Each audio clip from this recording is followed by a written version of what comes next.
गाय का कत्ल होने के बाद मांस उत्पन्न होता है, वो बाजार में बिकता है और मांसाहारी लोग उसे भरपूर खाते हैं। भारत में लगभग 20% प्रजा जो है ना मांसाहारी है। 20% प्रजा भारत में ऐसी है जो दररोज मांस खाती है, सुबह शाम सुबह शाम। तो ये जो मांसाहारी प्रजा है, इसको गाय का मांस भी लगता है, मछली का भी, बैल का, बछड़े बछड़ी, मुर्गा मुर्गी, सब तरह का मांस वो खाते हैं। तो कत्ल होने के बाद जो मांस उत्पन्न हुआ वो तो मांसाहारी लोगों के काम आया। और एक और काम होता है कि ये जो मांस होता है, इसमें से तेल निकलता है और उस तेल को अंग्रेजी भाषा में टैलो कहते हैं। तेल हिंदी में कहते हैं, टैलो कहते हैं अंग्रेजी में। गाय के मांस का जो तेल है, बीफ टैलो है वो। ऐसे ही मछली के मांस का, भैंस के मांस का, डूकर के मांस का, वो पोर्क टैलो है। तो ये जो तेल निकालते हैं, वो तेल का सबसे जास्ती वापर होता है, सबसे जास्ती उपयोग होता है क्रीम बनाने में। हमारे आजकल के पढ़े लिखे लोग घर घर में जो चेहरे में लगाने वाला क्रीम वापरते हैं ना, फेयर एंड लवली, क्लियर सिल, क्लियर टोन, इरेस्मे, इमामी, पॉन्ड्स आदि आदि, ये ज्यादातर क्रीम में मांस से निकाला हुआ तेल वापर। इन सब कत्ल खानों में मांस और मांस के साथ तेल, ये दोनों अलग अलग निकलता है। तेल का उपयोग क्रीम बनाने में, कॉस्मेटिक्स में होता है, मांस खाने में जाता है। फिर जो खून निकलता है, उस खून का भी भरपूर उपयोग होता है औषधि बनाने में। गाय के शरीर से निकला हुआ खून, मछली के शरीर से निकला हुआ खून, बैल बछड़ा बछड़ी के शरीर से निकला हुआ खून, उससे एक दवा बनती है और वो दवा बाजार में भरपूर बिकती है। उसका नाम है डेक्सोरेंज। ये औषधि को सभी डॉक्टर लिखते हैं, क्योंकि ये औषधि लिखने में कमीशन बहुत मिलता है डॉक्टर को।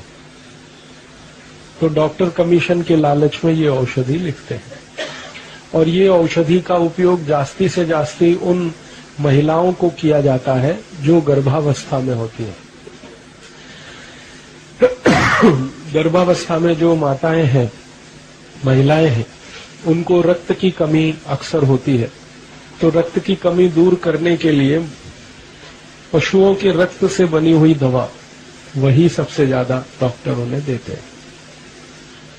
तो रक्त का ये उपयोग होता है। और एक और उपयोग है रक्त का, कि ये जो पशुओं का रक्त है, इससे बहुत बड़े पैमाने पर लिपस्टिक बनती है।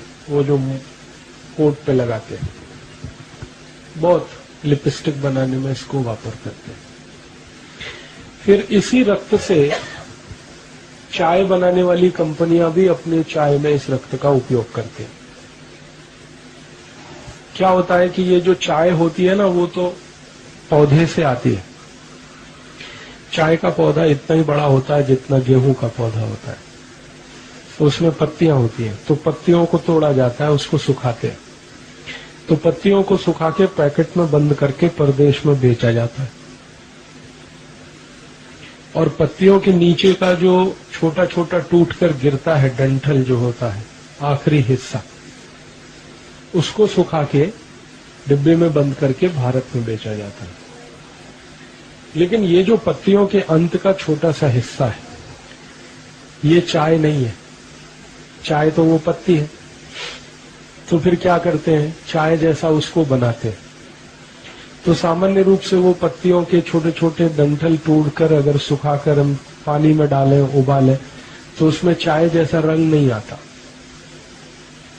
तो फिर ये कंपनियां क्या करती हैं कि ये जानवरों के शरीर से निकला हुआ जो खून है, इस खून को उसमें मिला के, सुखा के, फिर डिब्बे में बंद करके बेचते हैं उसे। और तकनीकी भाषा में बाजार में इसको टी डस्ट कहते हैं, चाय की धूल। एक होती है चाय और एक चाय की धूल, टी और टी डस्ट। तो टी डस्ट में ज्यादातर ये उपयोग होता है, जानवरों के शरीर से निकाला हुआ खून। तो उसमें एक बहुत बड़ा उपयोग इसका है। और एक उपयोग इसका है रक्त का, वो नेल पॉलिश बनाने में, लिपस्टिक बनाने में, नेल पॉलिश बनाने में, चाय में, 3 उद्योगों में इसका सबसे जास्ती उपयोग होता है रक्त का। मांस का उपयोग खाने में जाता है, खाने वाले लोग लेते हैं। मांस में से निकाला हुआ तेल का उपयोग क्रीम बनाने में होता है, फेशियल क्रीम जिसको कहते हैं। अब हड्डियां जो निकलती हैं, उन हड्डियों का सबसे जास्ती उपयोग 2 जगह होता है, एक तो शेविंग क्रीम बनाने में और एक टूथ पाउडर, टूथपेस्ट बनाने में। जितने भी टूथपेस्ट बाजार में मिलते हैं, कॉलगेट, क्लोजअप, पेप्सोडेंट, सिबाका, फॉरेंस, ये सब मरे हुए जानवरों की हड्डियों से बनते हैं। शरीर के जब जानवर के शरीर का कत्ल होता है तो हड्डियां जो निकलती हैं उनको धूप में सुखाते हैं। सुखाने के बाद एक बोन क्रशर मशीन होती है, उसमें डालकर उसका पाउडर बनाते हैं। फिर उसी पाउडर से टूथपेस्ट बनता है, टूथ पाउडर बनता है। और इन्हीं हड्डियों का पाउडर का उपयोग एक और जगह होता है, शेविंग क्रीम बनाने में। और आजकल इन हड्डियों के पाउडर का एक और उपयोग होने लगा है, वो टेल्कम पाउडर जो लगाते हैं, स्नान के बाद लोग लगाते हैं, उसमें भी अब इसका उपयोग होने लगा है, क्योंकि ये थोड़ा सस्ता पड़ता है। वैसे तो टेल्कम पाउडर पत्थर से बनता है, पत्थर को पीस के जो पाउडर निकलता है उससे टेल्कम पाउडर बनता है वैसे। लेकिन आजकल पत्थर का पाउडर 60-70 रुपए किलो है और गाय की हड्डियों से निकाला हुआ 20-25 रुपए किलो है। तो ज्यादातर उद्योग चलाने वाले लोग उसको वापरते हैं। अब गाय के शरीर के ऊपर का जो चमड़ी होती है, स्किन जो है, वो सबसे ज्यादा उपयोग होती है क्रिकेट का बॉल बनाने में। क्रिकेट वो होता है ना क्रिकेट खेल, उसमें एक बॉल होती है लाल रंग की, अभी सफेद रंग की भी आने लगी है। तो ये जो क्रिकेट की बॉल है, ये गाय की चर्बी के माने गाय की चमड़ी से ही बनती है। और गाय के जो छोटे बछड़े होते हैं, बछड़े बछिया, उसकी चमड़ी का सबसे ज्यादा उपयोग होता है बॉल बनाने में। दूसरी एक होती है फुटबॉल। क्रिकेट बॉल तो छोटी है, फुटबॉल तो बड़ी है। तो फुटबॉल बनाने में भी यही चमड़े का उपयोग होता है, गाय का चमड़ा, भैंस का, उनके शरीर का जो चर्बी है, चर्म है, उसका उपयोग होता है। आजकल और एक उद्योग में इसका बहुत उपयोग होता है, जूते चप्पल बनाने में। अगर आप बाजार से कोई ऐसा जूता चप्पल खरीदते हैं जो चर्म का है, चमड़े का है, लेदर का है और बहुत सॉफ्ट है, मुलायम है, तो वो 100% गाय की चर्म का होता है। सॉफ्ट है, अगर मुलायम है तो गाय का चर्म है, और अगर थोड़ा हार्ड है, कड़क है, तो मशी का है, भैंस का है। जास्ती हार्ड और जास्ती कड़क है तो ऊंट का होता है, घोड़े का, ऊंट का बहुत कड़क होता है। तो एक बहुत बड़ा उपयोग ये चमड़ा, जूते, चप्पल इसमें बनाने। पर्स बनाने में बहुत इसका उपयोग होता है। बेल्ट बनाने में इसका बहुत उपयोग होता है। जो लोग अक्सर बेल्ट बांधते हैं पैंट में, पर्स रखते हैं, उसमें भी इसका उपयोग होता है। बड़े पैमाने पर इसका उपयोग होता है। और अभी इससे और भी कई वस्तुएं बनाना शुरू किया है। सजावट की बहुत सारी वस्तुएं जो घरों में रखी जाती हैं, शो पीस के नाम पर जिनको इस्तेमाल किया जाता है, वो भी बहुत कुछ गाय के चर्म से, मशी के चर्म से, बैल आदि आदि के चर्म से बनते हैं। तो गाय और गाय जैसे जानवरों का जब कत्ल होता है तो 5 वस्तुएं निकलती हैं। एक तो मांस निकला, मांस खाने में गया। दूसरा, मांस में से तेल निकला, तेल का कॉस्मेटिक्स में इस्तेमाल हुआ। फिर खून निकला, खून का इस्तेमाल 3 जगह मैंने आपसे कहा, चाय में और दवा बनाने में और लिपस्टिक और नेल पॉलिश बनाने। हड्डियां निकली, हड्डियों का उपयोग टूथ पाउडर, टूथपेस्ट और शेविंग क्रीम, इसमें बहुत ज्यादा, और टेल्कम पाउडर। तो ये जो भी शरीर में से निकले हुए अंग हैं, इन सबका भरपूर उपयोग है और इसका बहुत बड़ा बाजार है। इस देश में। प्रतिवर्ष मैंने आपसे कहा 36,000 कत्ल खाने हैं और करीब 4.5 कोटि गाय, बैल, मछली, बछड़ा, बछिया सभी मिलाकर उनका कत्ल होता है और उसका प्रतिवर्ष जितना मांस उत्पन्न होता है वो बिकता है, जितना चर्म निकलता है वो बिकता है, खून निकलता है वो बिकता है। अलग अलग जगह पर इन सब का उपयोग होता है। अभी गाय के शरीर के अंदर के कुछ अंग हैं, उनका भी बहुत उपयोग होता है। जैसे गाय के शरीर में एक बड़ी आंत होती है, हमारे शरीर में जैसे बड़ी आंत है वैसे गाय में भी होती है। तो गाय के शरीर को जब काटते हैं तो बड़ी आंत उसमें से अलग निकालते हैं और उस बड़ी आंत को पीसकर चटनी बनाकर एक केमिकल निकालते हैं, उसका नाम है जिलेटिन। और वो जिलेटिन बहुत ज्यादा उपयोग होता है आइसक्रीम बनाने में। वही जिलेटिन का बहुत अधिक उपयोग होता है चॉकलेट बनाने में, टॉफी बनाने में। टॉफी, चॉकलेट, आइसक्रीम उसी जिलेटिन का भरपूर उपयोग होता है। आजकल वो नए नए तरह के खाद्य पदार्थ आए हैं, Maggi, noodles, pizza, burger, hot dog, cold dog, chowmein, ये सब नए नए तरह के भोज्य पदार्थ हैं, परदेश से आए हुए हैं। इनमें भरपूर उपयोग होता है जिलेटिन का। और जिलेटिन गाय के शरीर की बड़ी आंत को चटनी बनाकर उसमें से निकाले हुए रस से बनता है। इस जिलेटिन का उपयोग आजकल और भी कई खाद्य पदार्थों में करने लगे हैं। खासकर आपने वो देखा साबूदाना, एक आता है साबूदाना,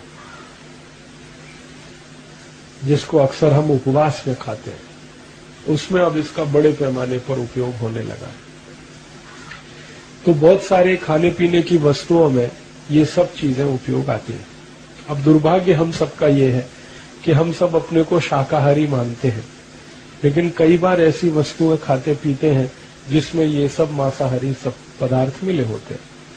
अब जैसे चाय पीते हैं तो चाय पीने वाला अपने को कहे कि मैं शाकाहारी हूं तो मुझे हंसी आती है उस पर, क्योंकि चाय बनाने में ही जो खून है, रक्त है, वो मिलाया गया है और उसका हम वापर कर रहे हैं। कोई कहता है कि जी मैं तो उपवास रखता हूं लेकिन साबूदाने की खिचड़ी खाता हूं, तो मुझे हंसी आती है कि साबूदाने की खिचड़ी में जिलेटिन है और जिलेटिन तो गाय के शरीर से निकाली गई बड़ी आंत में से मिलता है। कोई कहे मैं संपूर्ण शाकाहारी हूं लेकिन फेयर एंड लवली लगाता हूं, तो फेयर एंड लवली तो गाय के मांस में से निकाले हुए तेल से बनती है, तो वो कैसे शाकाहारी हो सकता है।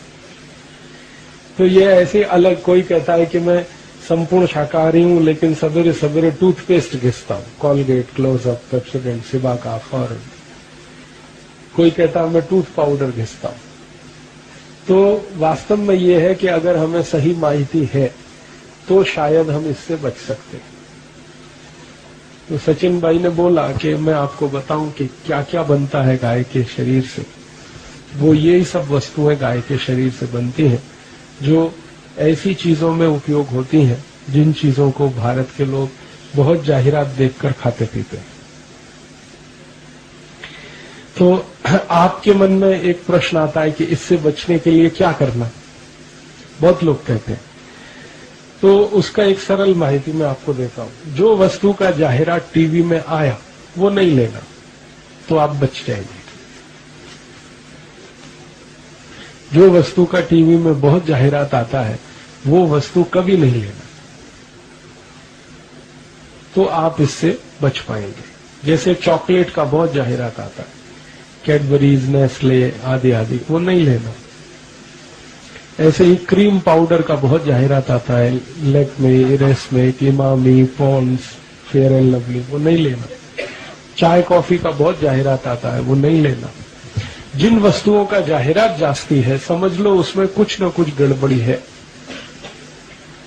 उसमें बहुत बड़ा धोखा, क्योंकि जाहिरात उसी वस्तु का होता है जिसमें धोखा होता है।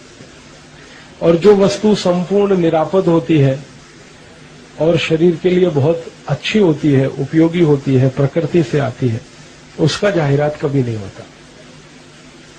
जैसे टीवी चैनल पर आप बार बार देखते हैं पेप्सी कोक थम्स अप का जाहिरात तो होता है, लेकिन ऊस के रस का जाहिरात होता है, नारियल पानी का, नींबू शिकंजी, दही का ताक, गाय का दूध, उसका जाहिरात नहीं होता, लेकिन पेप्सी कोक का भरपूर होता है। तो पेप्सी कोक में भयंकर धोखा है, इसलिए जाहिरात होता है। उसके रस में कोई धोखा नहीं है, नारियल पानी में कोई धोखा नहीं, इसलिए उसका जाहिरात नहीं। गाय के दूध का जाहिरात टीवी में नहीं आता, लेकिन डालडा, वनस्पति घी, इसका भरपूर जाहिरात टीवी में आता, क्योंकि उसमें धोखा है। तो जो वस्तुओं का जाहिरात टीवी में बहुत जास्ती हो वो नहीं लेना, तो आप इससे बच सकते हैं। और यही माहिती आप दूसरों को देंगे तो उनको भी बचा सकते हैं। अगर कोई अपने को हिंदू कहता है, संपूर्ण 100% हिंदू मानता है, और उसके बाद ऐसी कोई काम करे जिससे ये मांसाहारी वस्तुओं का उसके जीवन में उपयोग हो, धर्म संकट से हम बचें और दूसरों को बचाएं, ये हमें बहुत आवश्यक है।